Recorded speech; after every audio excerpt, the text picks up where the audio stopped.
Hey everyone, and welcome back for another deep dive. I always say how much I love getting to see what you're all thinking about, what's resonating.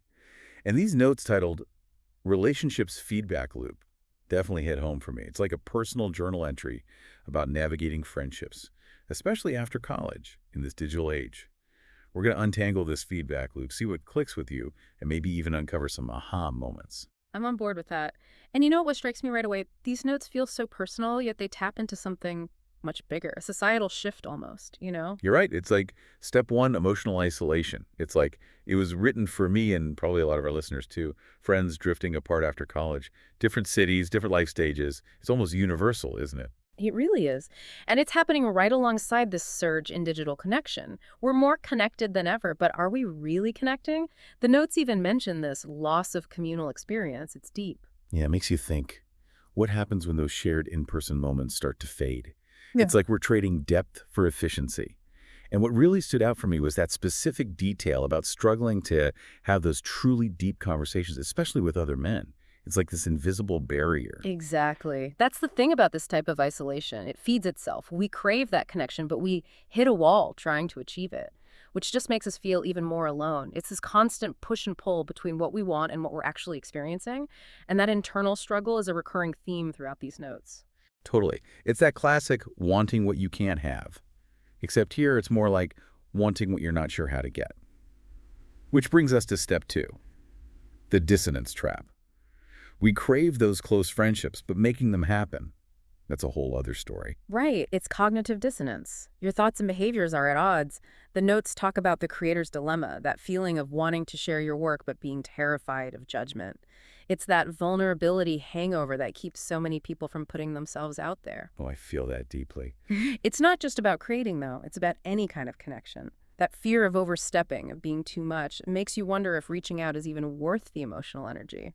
And that brings us to the next hurdle, the action or the lack thereof, because the source really highlights the very real challenges of maintaining friendships. So unpack that a little for me, because this is where those internal struggles meet external reality. Right?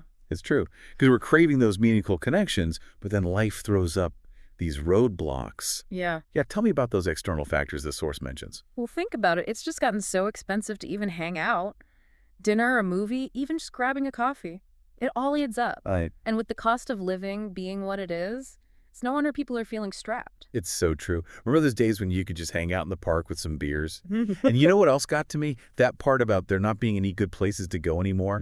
It's like, even if you could afford to go out, where do you even go? That doesn't feel, I don't know, so generic, so expensive. Exactly. And then, even when you do manage to find the time in a decent spot, there's this feeling that experiences just aren't as fulfilling. Remember that bit about how entertainment just doesn't hit the same way? Yeah, like it's all kind of like, is it just me or is everything a remake? Right. The source calls it this feedback loop of unmet expectations. Yeah. You're craving connection, you make the effort, but it doesn't quite scratch that itch, which just sends you spiraling back to that feeling of isolation. So we're battling rising costs, a lack of, I don't know, inspiring places to hang out. And even when we do manage to connect, it's not quite doing it for us. Yeah. Kind of depressing when you put it like that. It can be, for sure. And this is where the source makes an interesting distinction between connecting with old friends versus building new friendships. Each comes with its own set of challenges, I guess you could say. That reminds me of something I was thinking about while reading this, about how differently we connect with those two groups. It's like there's this weird paradox. Well, with old friends, there's that shared history, that feeling of comfort. But that can also lead to stagnation sometimes. You've shared so much, maybe there's just not that much left to say. Or there are things unspoken from the past that prevent a deeper connection. It's like you're stuck. But breaking free feels risky. Close, but not close. And then on the flip side, there's new friends. You have to build all that shared history from scratch. And that takes time and consistent effort, a willingness to be vulnerable, to build that foundation of trust. It's a process, for sure. And in a world that already feels so, I don't know, demanding of our time and energy, having to start from zero every time can be exhausting. It can be, and that's where the source points towards a totally different direction. Step 5, inward fulfillment, internal world.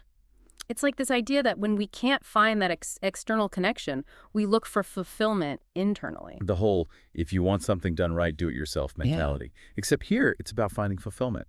And honestly, I get it. Those parts about journaling, Getting lost and building these internal worlds, I'm here for it. Yeah. But there's a catch, isn't there? There always is. You see, creating those internal worlds can be incredibly fulfilling. But coming back to the external world, it can make that feeling of isolation even stronger. Like you build this whole world where you feel safe. Yeah, You yeah. get it. And then you come back and nothing's changed. Right. That bittersweet realization. You find comfort internally, but it just highlights how different things are out here in the real world. And it's this cycle, disconnection.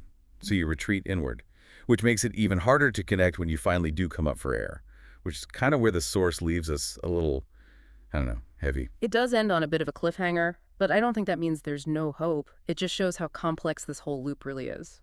So what can we do? If we're stuck in this cycle, isolation, unmet expectations, retreating inward, is there any way to actually break free? Well, that focus on both the internal and external really got me thinking, what if the answer isn't choosing one or the other, but finding a way to bridge the two? Oh, I like that. So instead of retreating into our internal world, how do we bring them out? Exactly. What if the key to deeper connection is sharing those internal experiences? It's like when you finally work up the courage to share something really personal. And the other person's like, me too, instant connection. Exactly. And even if it's not met with immediate understanding, just the act of sharing can be so powerful. It takes courage, vulnerability, a willingness to risk being rejected. But those are the risks that often lead to the most authentic connections. It's like planting a seed. It might not happen right away, but with time and care, it can blossom into something amazing. And you never know. By sharing those internal experiences, we might realize we're not as alone as we thought we were. Now that is a thought-provoking note to end on. Huge thanks to you for taking this deep dive with me. And even bigger thank you to you, the listener, for trusting us with your incredibly personal and insightful notes. I'm walking away with a lot to think about. Until next time.